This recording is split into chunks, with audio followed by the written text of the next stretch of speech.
Okay, so I'm hoping I can do the rest of this in one more review video, meaning I'm going to do quadratics and finding roots, which means that we're going to do the rational zero test as well. So we're going to do our best. This was a lot and a lot of material, so I want you to be ready for polynomials. So the next thing is finding the roots of polynomials. So we're going to concentrate on quadratics first, okay, and then we're going to go to all kinds of polynomials.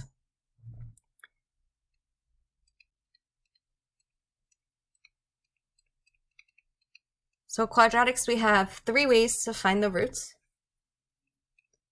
We can factor. This is the fastest way, but not every quadratic can be factored. We can complete the square. This always works, but sometimes you could get some really ugly numbers here. Or we could use quadratic formula, which also always works. But you have to remember the quadratic formula. So if you don't remember the quadratic formula, then it's not so pleasant. So let's just take some, let's quadratic formula. I'll put that here. We're not really going to practice using that. I'll do one with you.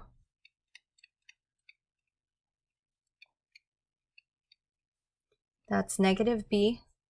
So remember, this is x equals negative b plus or minus the square root of b squared minus 4ac, and the whole thing is over 2a. All of this is to find the roots.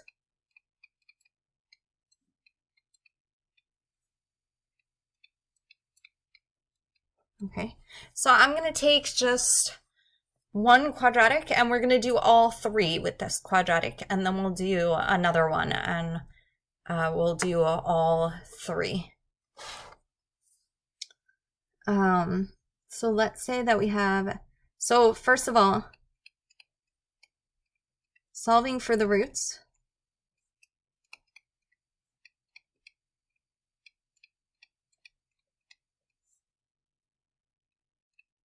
Is the same thing as saying where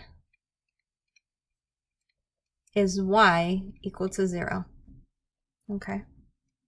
So let's take f of x is equal to, we're going to make it so that a is equal to 1 here. X squared plus 10x plus 21. Okay, so let's do quadratic formula first.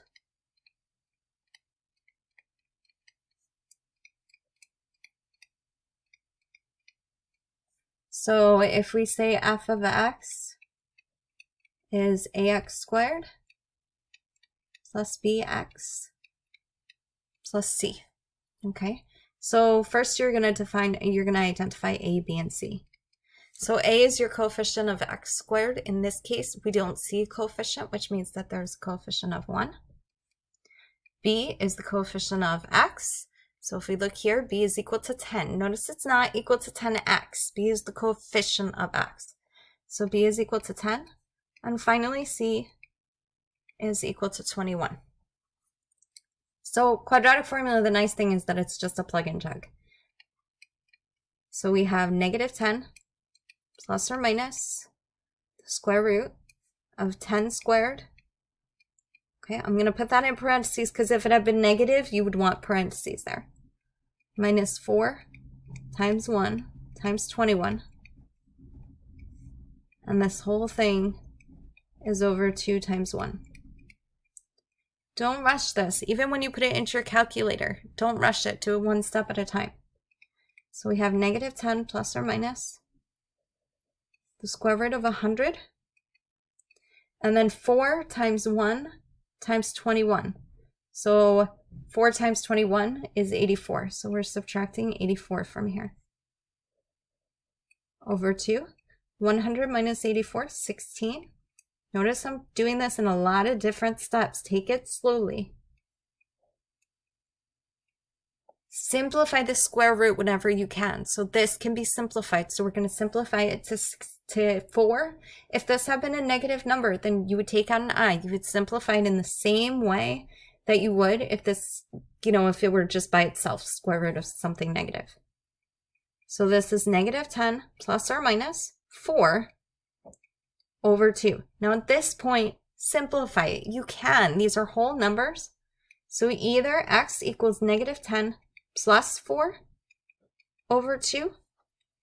Negative 10 plus 4 is negative 6 over 2, or negative 3. Or x equals negative 10 minus 4 over 2, or negative 14 over 2, or negative 7. And remember, we have 2 solutions, so we like to write it as a set. If you are somebody who easily gets confused between interval notation and the other notations, I would encourage you to write it in increasing order, but it really doesn't matter. Okay, so if you wrote negative 3, negative 7, that's fine. If you wrote negative 7, negative 3, that's fine. Okay, so that would be the quadratic formula. Completing the square.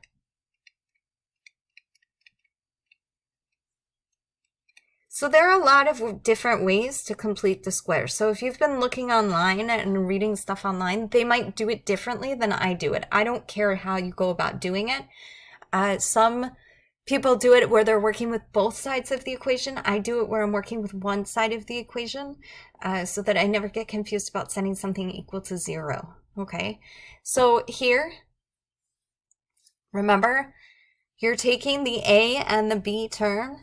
You're dividing the b by 2. So when a equals 1, this is kind of nice. You're start with this.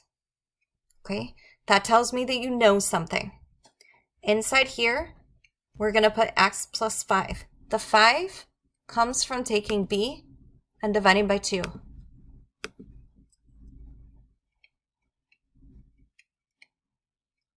Okay, then if you remember from class, there's always an extra piece that needs to be subtracted. So the extra piece that's getting subtracted here is 25. So that 25 comes from taking this b over 2 and squaring it. Okay, x plus 5 squared is x squared plus 10x plus 25. But this is only x squared plus 10x.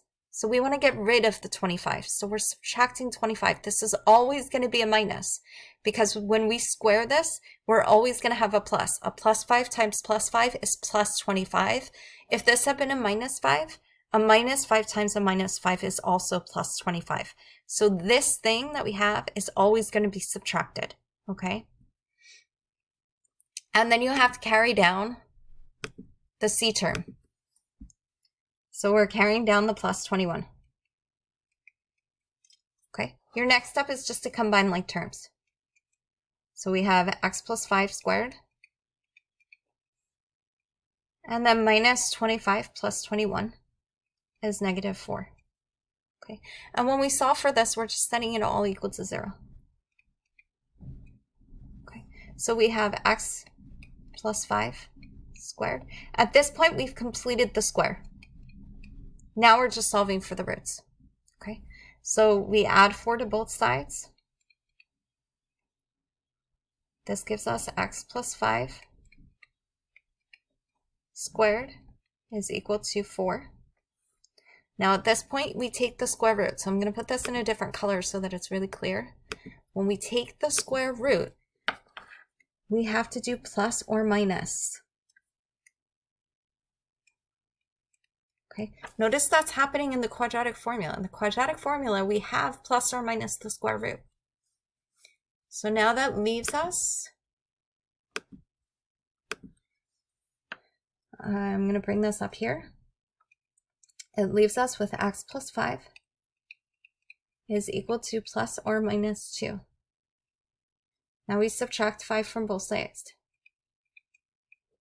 So we have x equals negative 5 plus or minus 2. And again, in this case, we don't have a square root, so simplify it, okay? So we have x equals negative 5 plus 2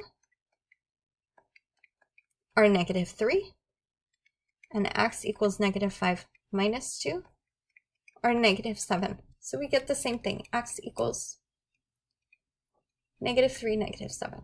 And again, if you wrote -7, -3, that's fine. Okay, so that's completing the square. And then the last one is doing it through factoring.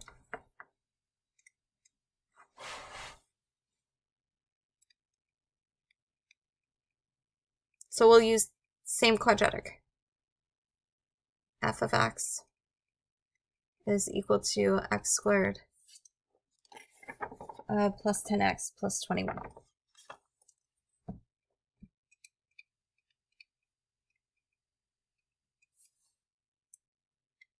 So when a equals 1, this is nice and simple. We just take two numbers. When we add them, we should get b. And when we multiply them, we should get c. And what's happening is if we take the two factors and we multiply those two factors, we're going to get x squared plus 10x plus 21 back. So you'll see that when we get to the end, why this is true right here. So our b in this case is 10, and our c is 21. I recommend that you start with the 21. There are very few factors of 21. Okay, but for 10, there are lots of different ways that you could get 10. So factors of 21 are 1 and 21, which don't give you 10, and 7 and 3. But 7 and 3 do give you 10. So we have 7 and we have 3. Okay, which means that then what we have to do is these are our factors. We have x plus 7 and x plus 3. And this is what I meant from before, that when you multiply this together, the x times x gives you the x squared. What gives you the 10x is the plus 7x plus 3x. So that's why we have the two numbers that multiply out to b. And what gives you the 21 is the 7 times 3. So that's why we have two numbers that multiply to c. Okay. Now we're going to set this equal to 0. So using the 0 property,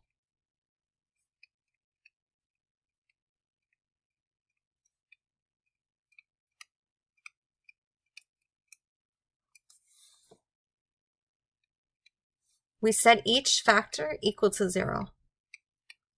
0 property says anything times 0 is 0.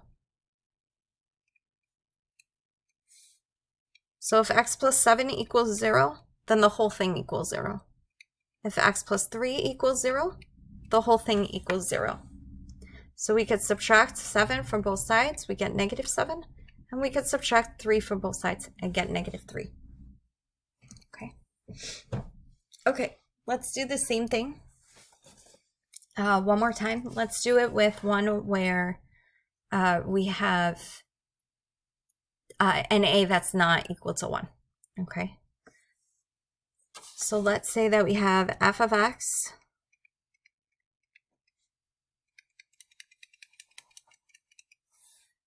equals, I'll try and make these nice numbers.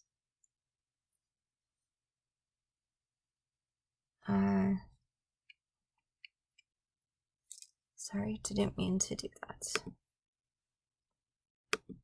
We're not going to have parentheses.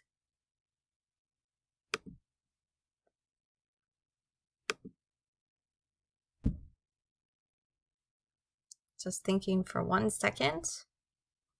Okay, so let's take, this one is not, we're not going to do it using factoring. It's not going to be factorable. Let's take 2x squared plus 16x minus 5.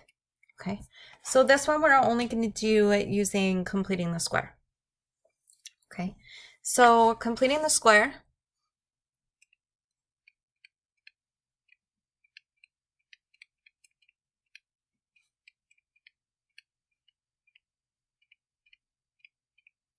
okay, we're gonna, So when a is not equal to 1. So we're going to factor a from first two terms only.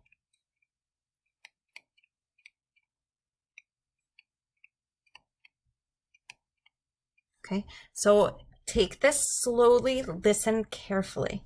So the 2 is going to get factored from the x squared, from the 2x squared and the 16x, which leaves us with x squared plus 8x. Do not forget to multiply, to divide the middle term by 2, okay? So 16x divided by 2 is 8x. Do not forget to multiply the second term by the a. It's not always 2. If this had been a 3x squared plus 16x, you would have to divide by 3, okay? And then carry down the c. Okay? Complete the square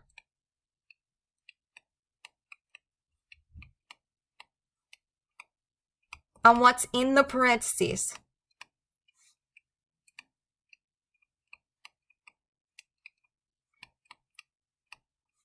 So everything else just gets carried down. You're kind of just ignoring it. So we have the 2.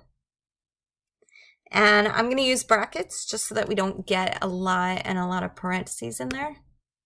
And we're going to complete the square on what's inside. So you take the b. So we have this. Okay. The b gets divided by 2. So we have x plus 4. Now we need to subtract the extra piece. So the extra piece is this 4 squared. So 4 squared is 16. So we're subtracting 16. Now we have completed the square on that. That's it. And we subtract 5. Okay, so we completed the square by taking the b, dividing by 2, and then subtracting the extra piece here. Your next step is to redistribute your a. Okay, so some things I've been seeing when you complete the square with an a that's not equal to 1. First thing is, some people forget to factor the 2 from the b term. I already told you that. Second thing is, some people seem to try and combine these first 2 steps. They skip this step. Do not skip this step, okay? This step, there is an x squared and there is a bx, okay? So there are 2 terms here. You haven't started completing the square yet, so there are no parentheses. Then your next term, that's where you have the parentheses and that's getting squared, okay? Now we redistribute the 2. So this 2 is getting multiplied by both of these. So that's something that people forget to do. They forget to distribute it to the second number. So please make sure that you do that. So we have 2 times x plus 4 squared minus 32 minus 5. So don't forget to distribute it here, okay? And then you just combine like terms.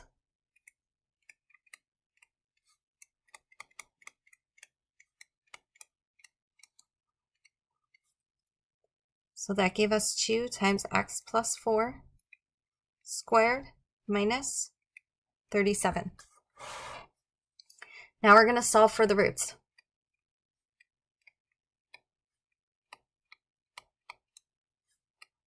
So we set it equal to 0.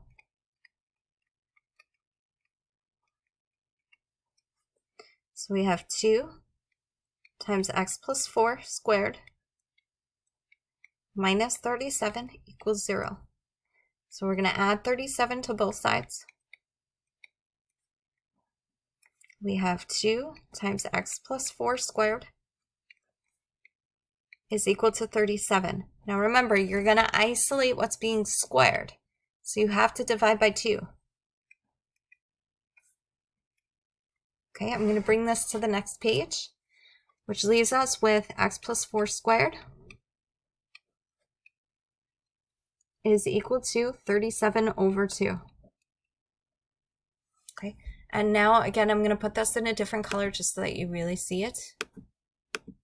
You want to take the square root of both sides. And when you take the square root, you can't forget the plus or minus. So that leaves us with x plus 4 is equal to plus or minus the square root of 37 over 2. And subtract 4 from both sides.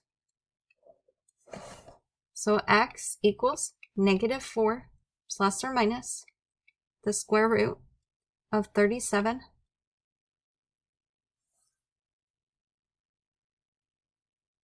I didn't make the square root long enough.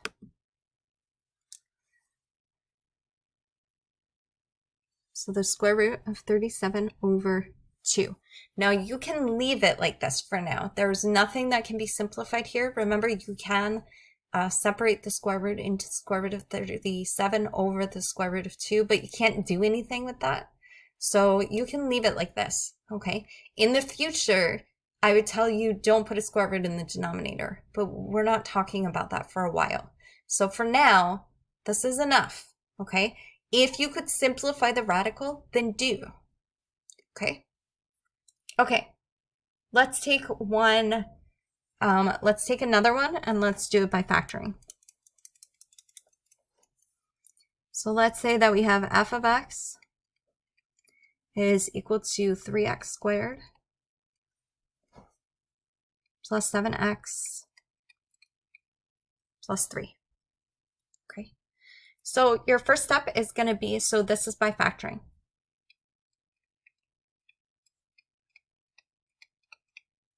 You can do this using completing the square. Okay, completing the square always works, but you have a 7 here.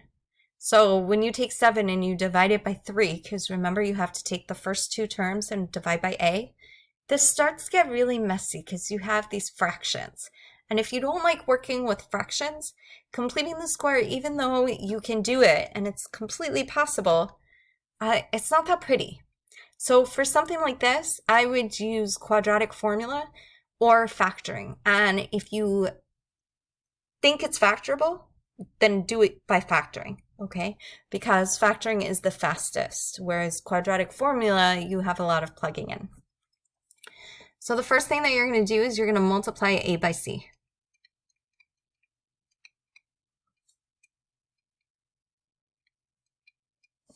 So if we do a times c, here, that's 3 times 3.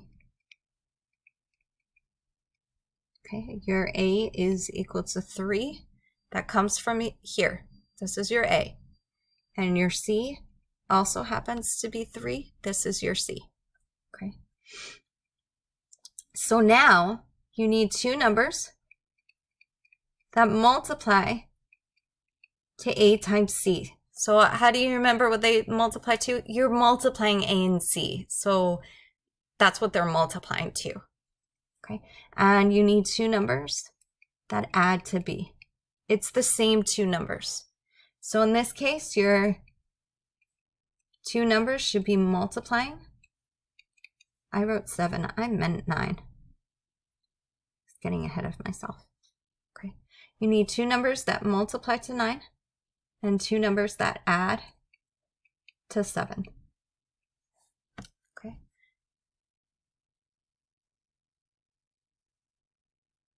I did something wrong here. I didn't mean 7x. I'm going to change this middle number. Give me 1 second.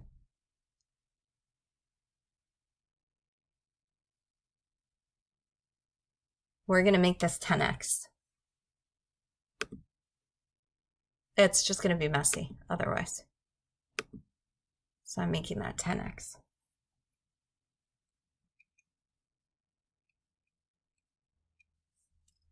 Okay, meaning you need two numbers that add to 10. Okay, it can be nicer numbers then.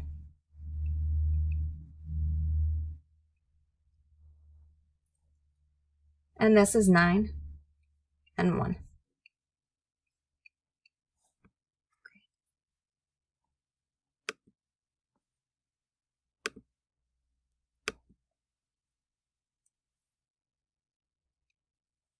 Okay, So now what you're going to do is you're going to replace your bx with these two terms. So if this is step 1 and this is step 2, step 3 says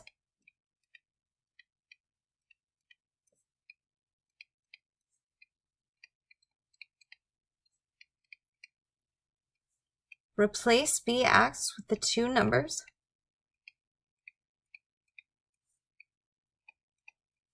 you found in step 2.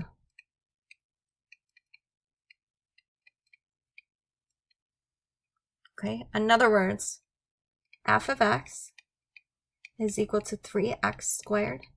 And now instead of 10x, you're going to use these two numbers. You're going to use the 9 and the 1. So you're going to write 10x as plus 9x plus x. And then the c just remains the same because we're only replacing the bx. Okay. And your last step is to factor by grouping. So I'm going to go over this here, and I'll go over it one more time with 1 cubic. Okay, so in order to factor by grouping, you divide this into 2 groups. Okay, so we're dividing it into 3x squared plus 9x and into x plus 3. These are our 2 groups. And you're going to pull a common factor out of 3x squared plus 9x. I'm sorry. Okay, so if we pull a common factor out of 3x squared plus 9x, a 3x is a common factor. So we're going to pull out 3x.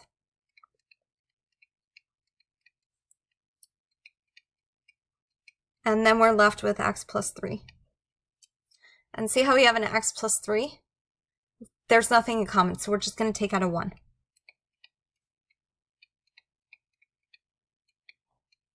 Okay. We have an x plus 3 here and an x plus 3 here. So we're just going to pull out an x plus 3. We're going to bring that out to the front. And what we're left with, and that needs to go in parentheses. Order of operations. If it doesn't go in parentheses, then you're saying you're only multiplying the 3 by what's inside here. That's not true. You're multiplying the x plus 3. Okay. So what's left in the first one is 3x. And what's left in the second one is just a 1. Okay. So the 3x came from here, the 1 came from here. And if we were to multiply back, we would have x plus 3 times 3x, which is this, and then we would have x plus 3 times 1, which is this. And when we solve for the roots, we set it equal to 0. 0 property says either x plus 3 equals 0, or 3x plus 1 equals 0. So here, x equals negative 3. Here, we can subtract 1 from both sides. That gives us 3x equals negative 1, or x equals negative 1/3. And you can always check your work using the quadratic formula. Okay, so you can always check work. You don't have to trust yourself. Okay. So this is finding the roots by factoring for quadratic. Let's do 1 cubic, okay? So I want to do a factor by grouping for 1 cubic.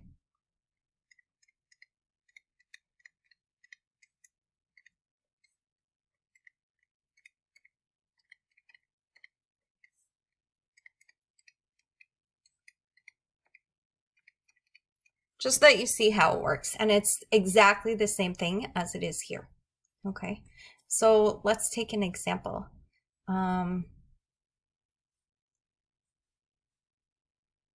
Okay, so for the factoring a cubic, we're going to do 8x cubed minus 20x squared minus 2x plus 5. Okay, and once again, we're going to divide it into 2 groups. I want to emphasize that not every cubic is factorable. Okay, factor is factorable by grouping. This is only some cubics. So we do the same thing. We divide it into pairs and we say in the first two terms, what's something that they both have in common? So they both have an x squared in common. Both of them are divisible by x squared, but they're also both divisible by 4. So we're going to take out a 4x squared from here. And what we're left with is a 2x minus 5.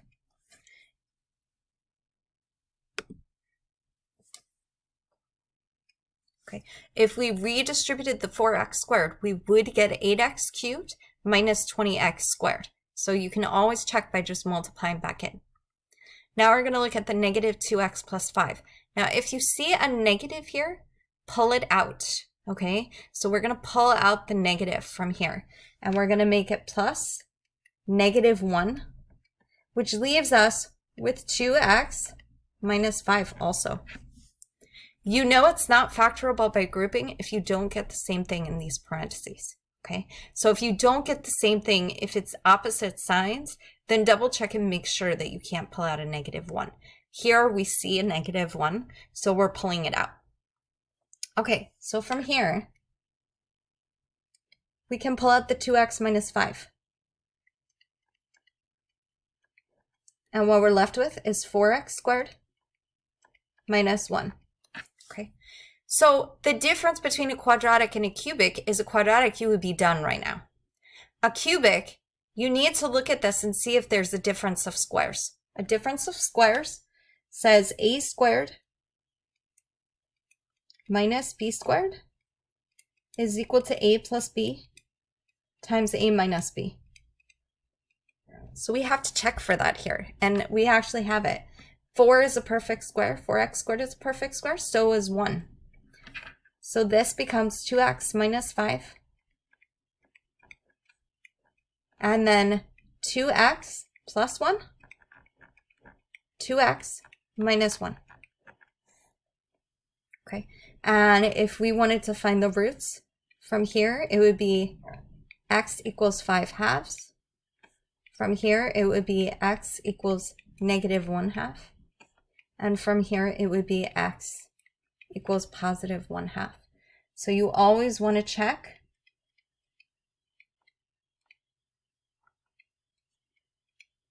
if there is no difference of squares, then you just leave it. So if that had been a 4x squared plus 1, you just leave it.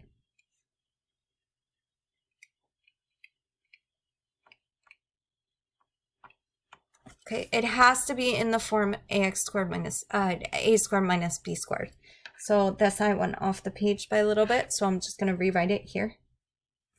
I'm going to erase this and rewrite it so it's not off the page.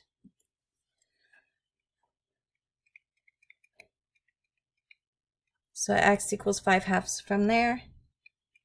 X equals negative 1 half from here. And x equals positive 1 half from there. Okay. And we're done there. Okay, so the last thing, I'm just gonna go back and double check it's actually our last thing. Yes, it's actually our last thing. Our last thing is the rational zero test.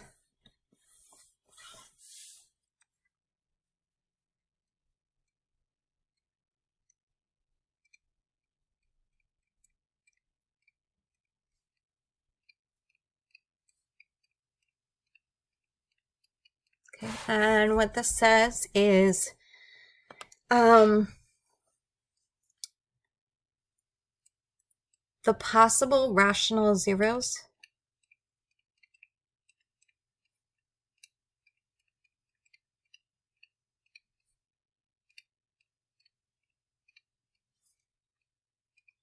are equal to the factors of the constants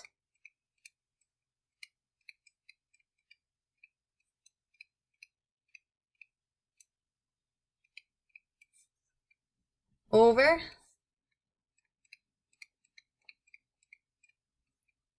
the factors of the leading coefficient. And I'm going to abbreviate that as LC. Over here, I'm going to say leading coefficient, but I just want you to know that throughout the rest of this, I'm just going to say LC. Okay, so let's just look at possible rational zeros. We're not even going to look at actually finding the zeros right now. So let's say, for example, f of x is equal to 10x to the fifth minus 3x to the third plus 7x minus 21. Okay. So the first thing that we want to do is identify the constant. So the constant is this last number here. Okay. It's not being multiplied by an x, it's multiplied by an x to the 0. So the constant is 21. It doesn't matter if it's positive or negative. So I'll put negative 21 because it's there, but we don't even have to worry about that. The leading coefficient is the coefficient of the term with the highest power of x. So our leading coefficient is 10. So now we just make our chart. We have the factors of the constant as our columns. And in our rows, we have the factors of the leading coefficient.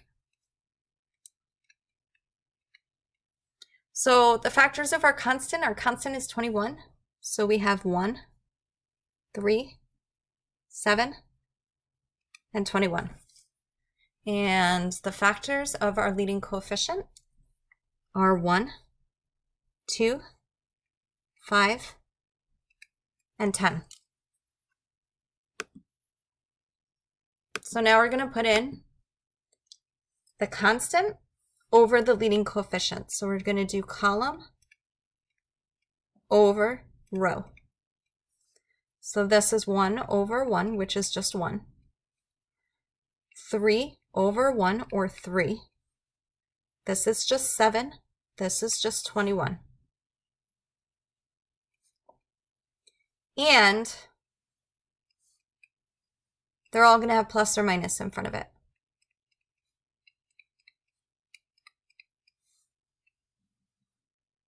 So now we do our next row. So this is plus or minus 1/2. If you can simplify it, do. Plus or minus 3/2, plus or minus 7/2, plus or minus 21/2. Our next one is plus or minus 1/5, plus or minus 3/5, plus or minus 7/5, plus or minus 21/5. So far none of those could be simplified. And then finally, plus or minus 1/10, plus or minus 3/10, plus or minus 7/10, and plus or minus 21/10. These are all of the possible rational zeros. So we can figure out which one of these are zeros. Okay, we can do that in two ways. We can do it using the remainder theorem, okay, or really the factor theorem, okay, or we can use synthetic division. Let's take another example. Let's say that f of x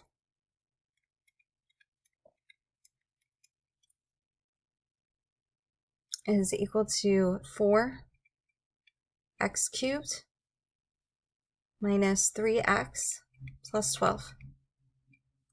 Okay, so again, identify the constant. Constant is 12. Again, it's really irrelevant for this whether it's positive or negative because all of these are going to be plus or minus anyway. Okay, leading coefficient is 4. So we have the factors of the constant.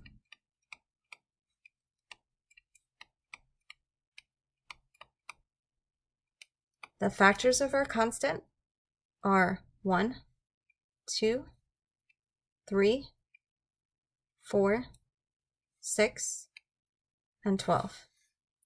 And then we have the factors of our leading coefficient. And the factors of our leading coefficient are just 1, 2, and 4. So now we're going to fill in the table.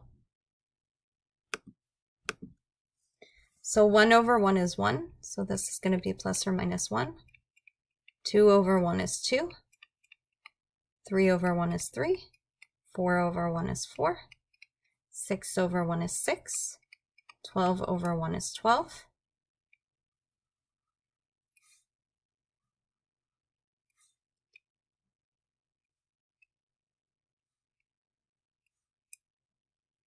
We're going to do it for the second row.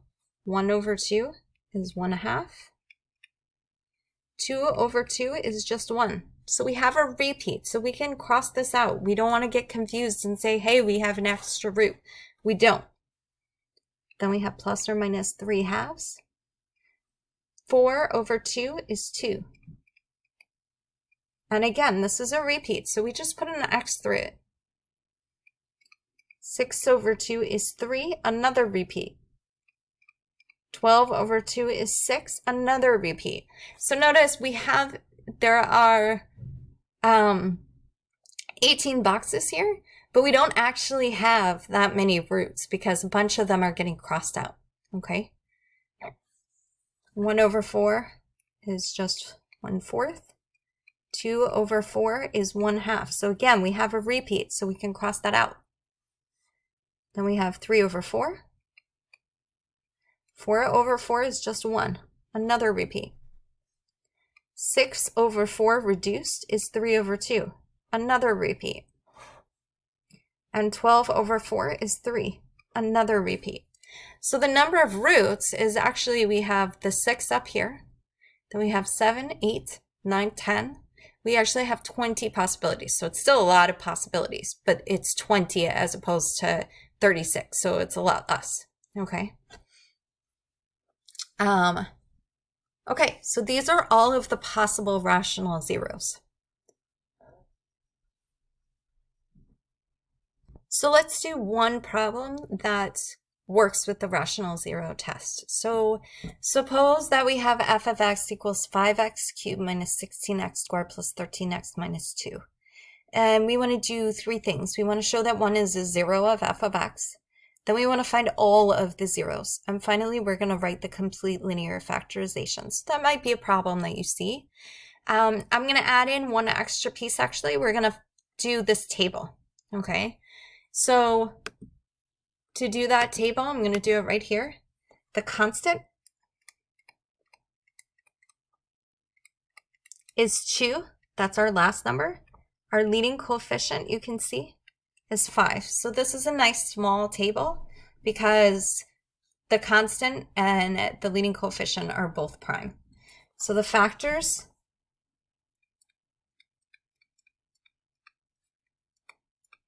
of the constant are 1 and 2, and the factors of the leading coefficient are 1 and 5. So now we can just create our table. And this will help you see that 1 is a possible 0. These are not all zeros, okay? These are just possible zeros. If it's not in this chart, it is not a 0.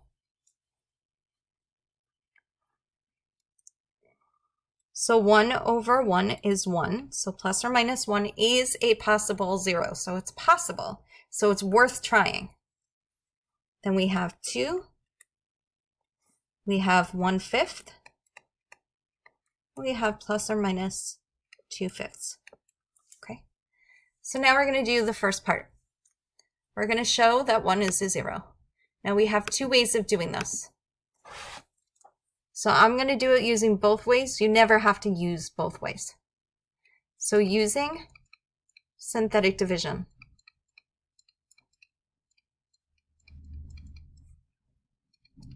So I'm going to rewrite the polynomial here so it's on this page for you. F of x was 5x cubed minus 16x squared plus 13x minus 2. So using synthetic division, this is actually the most efficient way if you need to find the remaining zeros, but we'll do both ways. So 1 goes into our box. That's our 0. Our 0 is what goes inside this box, no matter what.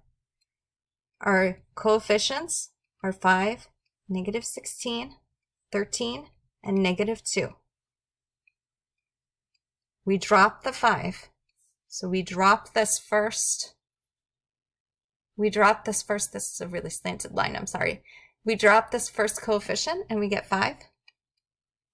5 times 1, so we multiply. 5 times 1 is 5. And then we add. So negative 16 plus 5 is negative 11. Negative 11 times 1 is negative 11. 13 and negative 11 is 2. And then 2 times 1 is 2. Negative 2 plus 2 is 0. So you can't just do this and stop here. You have to say it is a 0 because our remainder is 0.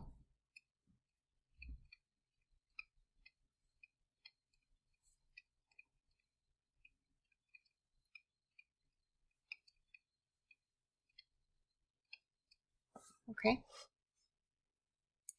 The second method is using the factor theorem. So this is another method. And this is just saying plug in 1.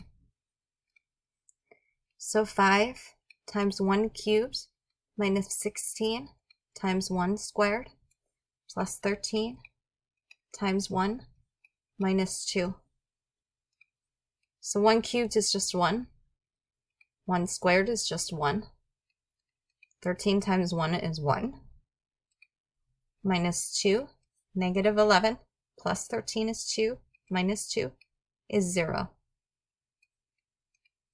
Our remainder is 0.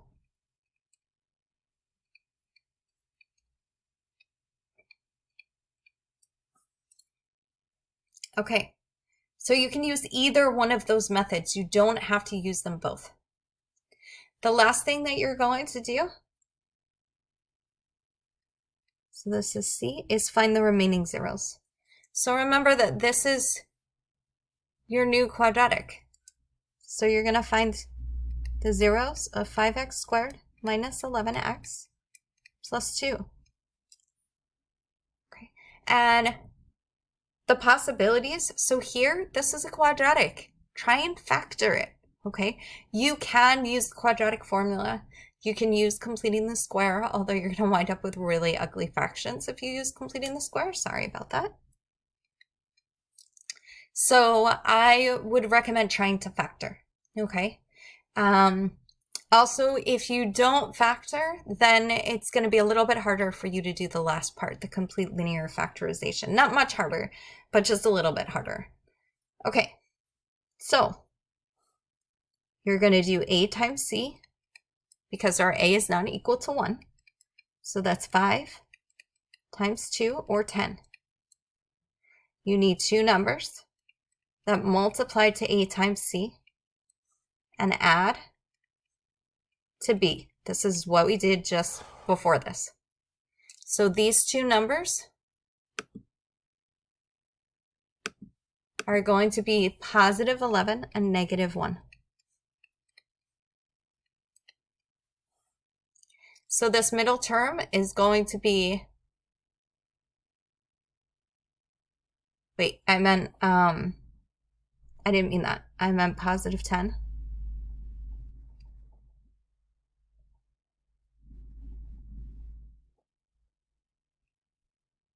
Sorry, negative 10 and negative 1.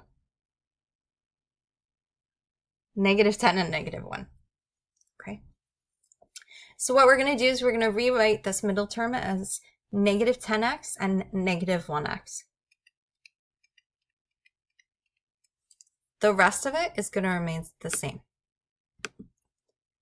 So we have 5x squared minus 10x minus x plus 2. Now we're going to complete the square. Not complete the square. Factor by grouping.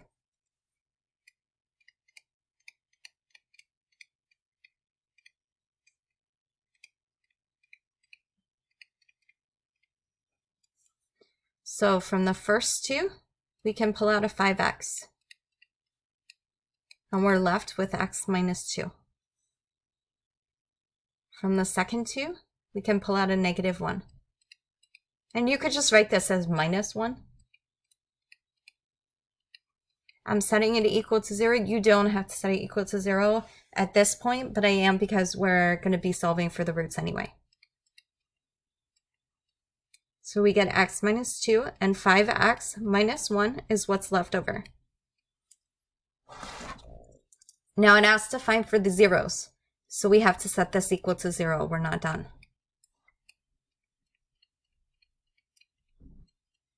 So I'm going to bring this over here so we don't run out of space. So that means that our remaining zeros are x equals 2 and x equals 1 over 5. Okay. Now, if you did quadratic formula, you would get this. So you would get the answer to this. It's the next piece that you might find a little bit harder. So the complete linear factorization, you're just taking from up here, you know that 1 is a root. So you have x equals 1. This is something that we did that I should go over too, but I'm only going to go over it here. X equals 1, x equals 2, x equals 1 over 5. So if you remember, we take this and we set each one equal to 0. Okay, so your factors become x minus 1, x minus 2, and 5x minus 1. So two of them are already up here. Okay, so it's just the third one, the x equals 1 becomes x minus 1. Okay, and let's actually just go over one example like that. I'm going to fit it in here just because I don't want to start a whole new page. I'm limited on pages. I'm using this really cool system where you have a notebook and all of the notes just get saved, but the notebooks have a limited number of pages. So I bought a certain number of notebooks and now everything is running out of the store. So I'm being very, I'm trying to preserve my pages. I hope that made sense. So let's say you have a polynomial with roots, with degree 5, and the roots are x equals negative 2, x equals 3 plus 2i, and x equals 6. Okay, and x equals negative 7. And we want to find the polynomial.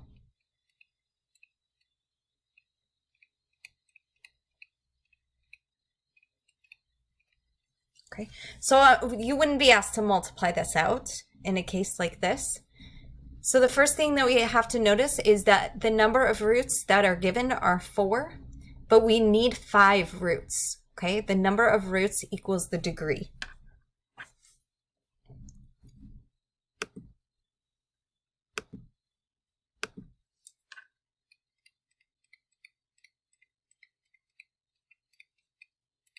The number of roots equals the degree. Our missing root is x equals 3 minus 2i. Okay, that's the complex conjugate.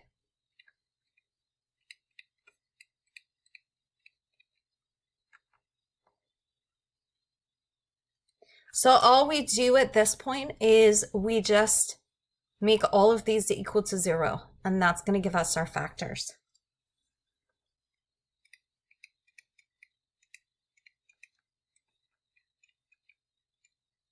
Okay, so hopefully this will all fit.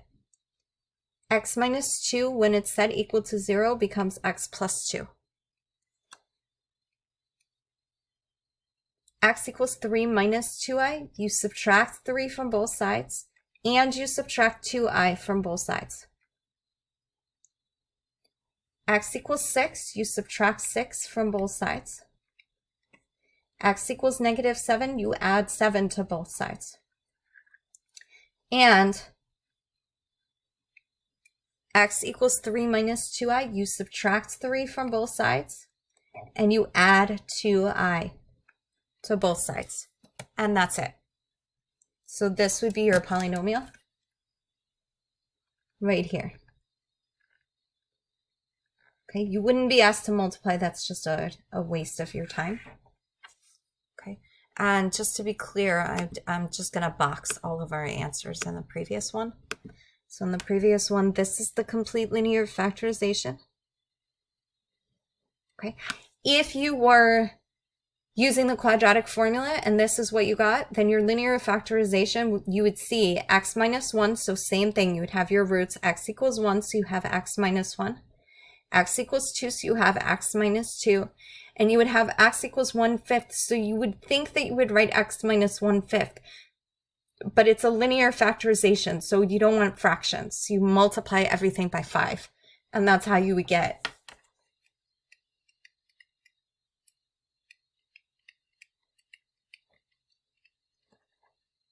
the 5x minus 1. So that's the difference with quadratic formula, is you don't want any fractions. Whereas in these problems,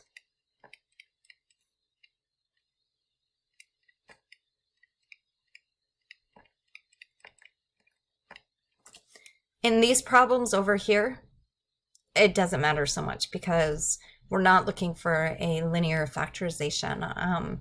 It's perfectly fine to multiply everything so that you don't have fractions. That's perfectly fine, but it's not as necessary as over here. Okay.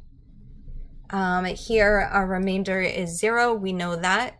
Our roots, x equals 2, x equals 1/5. Remember, roots and zeros are interchangeable here. Okay. And that's it. That's all of our review. So that's a lot and a lot of review videos. I would suggest that you just fast forward through the things that you are 100% sure that you know. But polynomials is a huge, huge part of this curriculum. So it's not a bad thing to just keep looking at it. It will be on the midterm in a couple of weeks. It will be on the final as well. Okay. Good luck. These will be posted. I will post a discussion on Blackboard. In that discussion section, I will post something for review videos. So it'll be one discussion for all of the review videos. Okay, thank you. I'll post the next video soon. That'll be on exponents and logs.